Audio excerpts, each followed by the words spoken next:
Okay, today we're going to talk about solving exponential equations with the same base. So,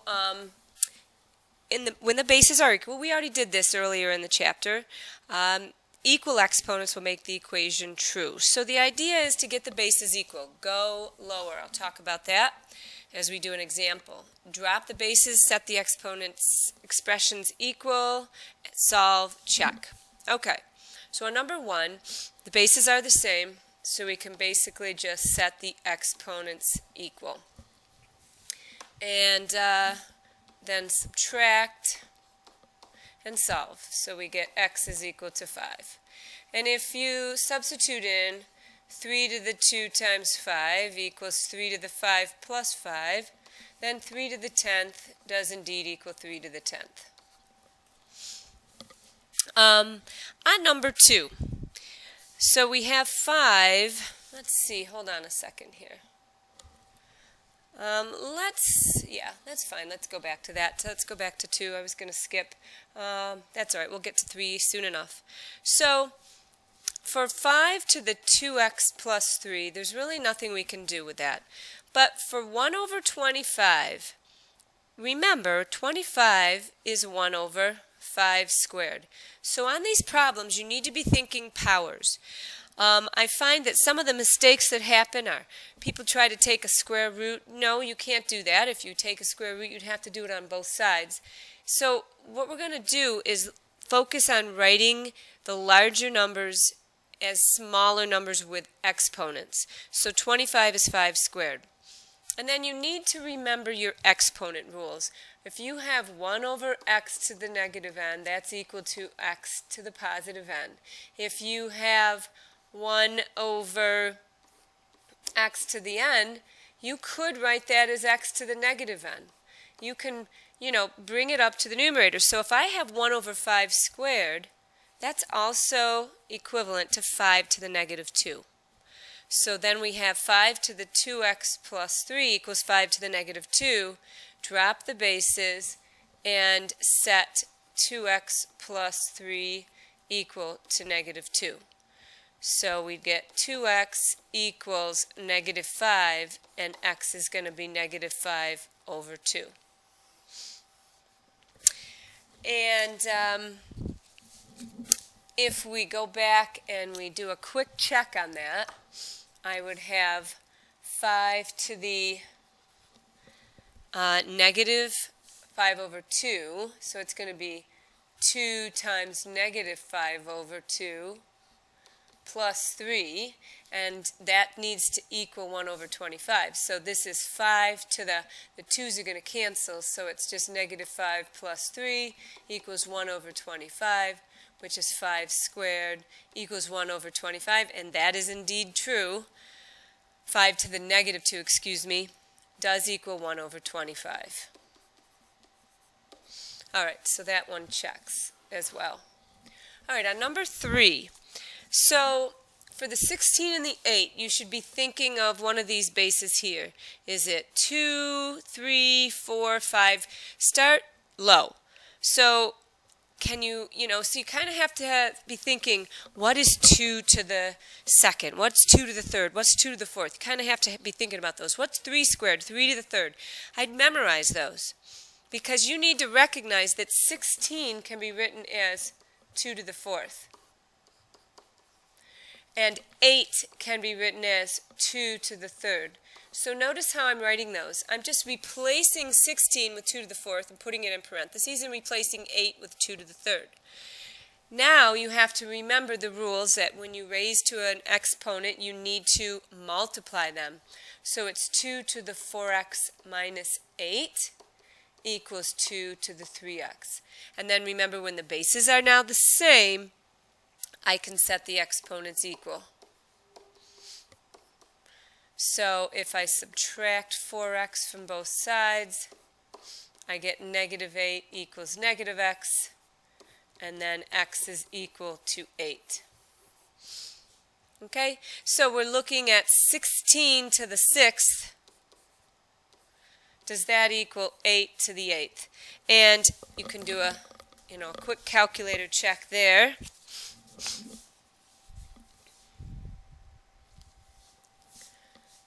So 16, oops, to the 6th, and 8 to the 8th. They are the same number. And then on number 4, okay, now we've got some fractions. So 1 over 16, you should be thinking again either 2 or 4. You could use either one. I think 4 would be the most effective. So I'd be thinking 1 over 4 squared. And then I'd be thinking 1 over 4 cubed for 64. I'm trying to get the bases the same. If I can't write the bases the same, then I can't set those exponents equal. So then 1 over 4 squared, just like the previous example, is going to be 4 to the negative 2 to the x. And 1 over 4 to the third is going to be 4 to the negative 3 to the 2x minus 1. So we end up getting 4 to the negative 2x equals 4 to the negative 6x plus 3.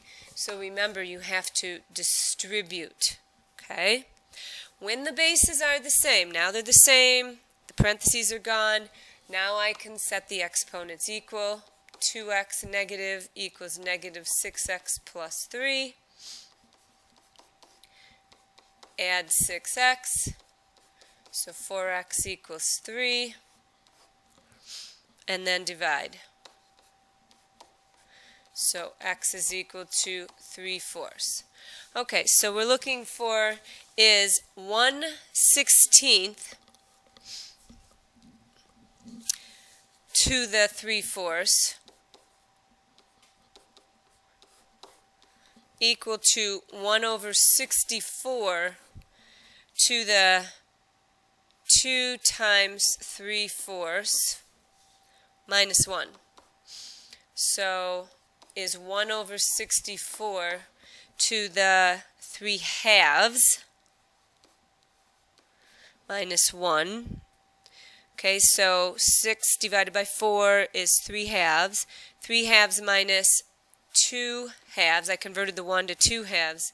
So it's really 1 over 64 to the 1/2. So let's check that out.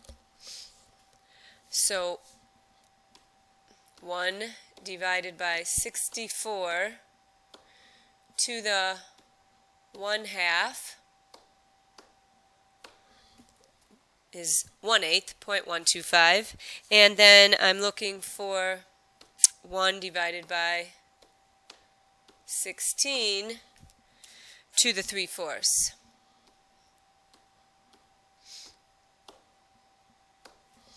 And it's the same decimal. They're both 1/8, so that checks.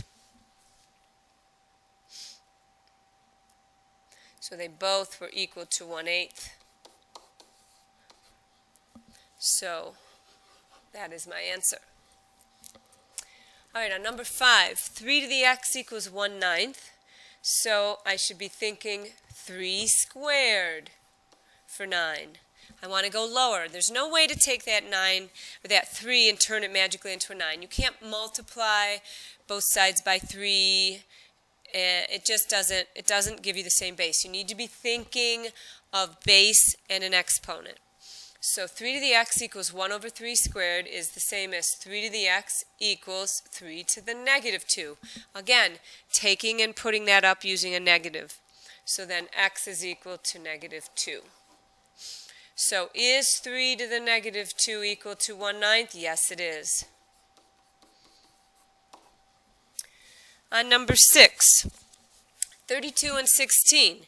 Okay, well, 4 squared is 16, but you can't say 4 to the third is 32, or you can't do 4 to the any power is 32, so you got to go even lower with 2.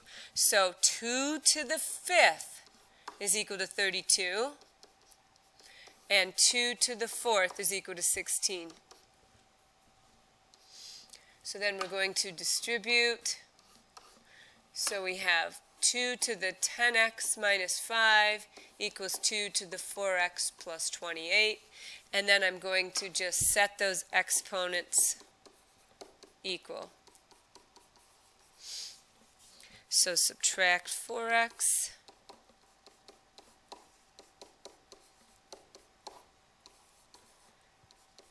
Add 5.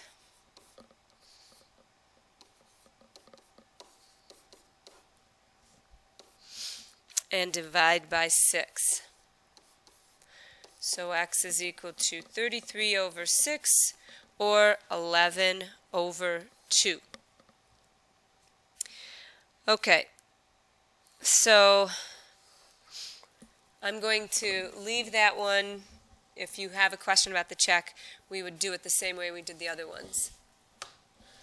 All right, on number 7, we have the same bases already. So we're ready to just go 7x equals 8x minus 1.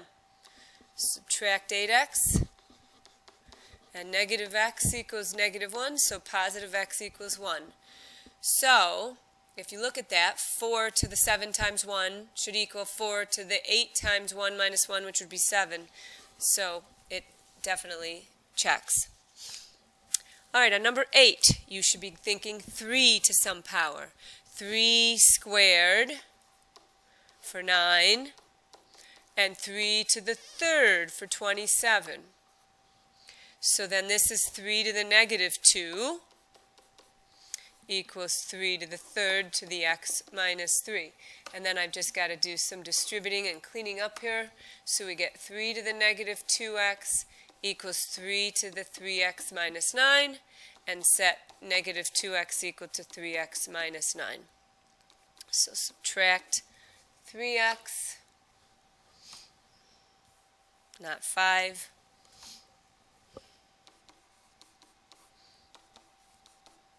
And we get negative 5x equals negative 9. Divide by 5, and x is 9 over 5. And you can check that as well. It does check. On number 9, it's a little tricky. There's no way to write 3 as 1 to some power. I can't write 1 to the 3rd equals 3, but I can write 1 as 3 to the 0. Or if you just look at this one, isn't it true that 3 to the 0 is equal to 1? So you could just say x is equal to 0. If you want to rewrite 1 with an equivalent base, it should be 3 to the 0, and then 0 is equal to x. All right, on number 10, I'm going to go to my calculator and see what fraction that is.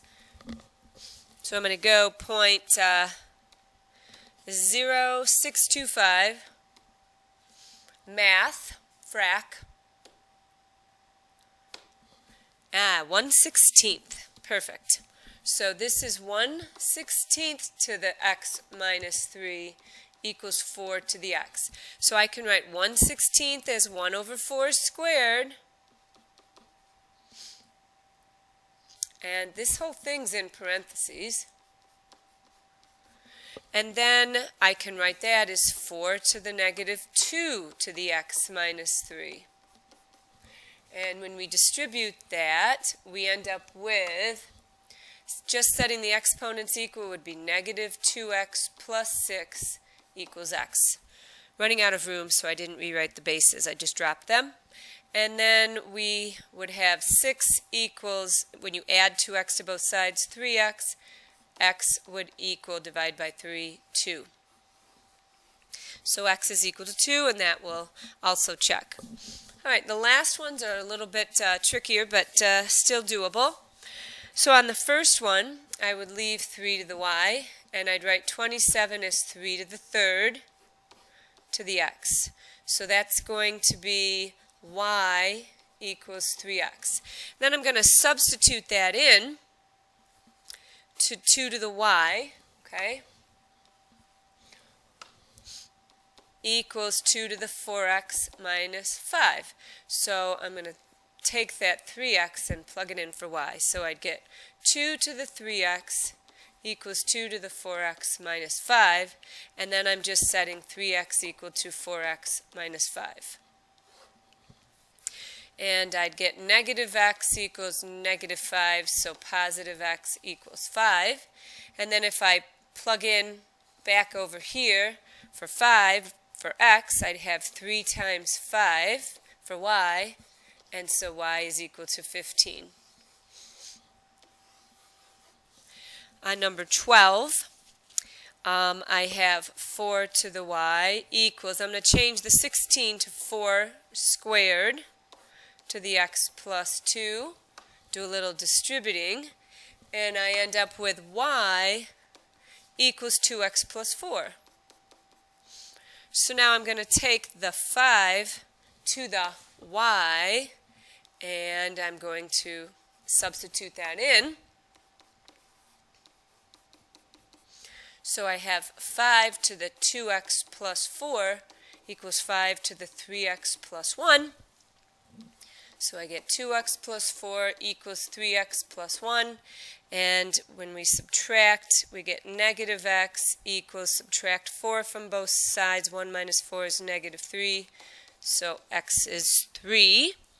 And then when we substitute that back in, so it's 2 times 3, we know for x plus 4, y is equal to 6 plus 4, or 10. So x is 3 and y is 10. And the last one, I'm going to go with 2. So 8 to the y would be 2 to the third, and 32 would be 2 to the fifth. So that means then that 3y is equal to negative 5x. So I'm going to divide both sides by 3, so I have y is equal to negative 5/3 x. And then I'm going to go with 3 to the y equals 9 to the x. I'm going to take my negative 5/3 x and plug it in for y. So I have 3 to the negative 5/3 x equals 9. I'm going to make 3 squared, and then I'm going to set negative 5/3 x equal to 2x. Well, the only way that that's going to work is if both x's are 0. You'd have to try to combine like terms, subtract 2 or add 5/3 x to both sides, and you'd get 0 equals some fraction times x, and then you divide and you'd get 0. So x is just equal to 0. And then if you substituted 0 back in here for y, so we'd have negative 5/3 times 0, you get y is equal to 0. So this one just is x is 0, y is 0. That's okay. All right, and that ends it. Thank you.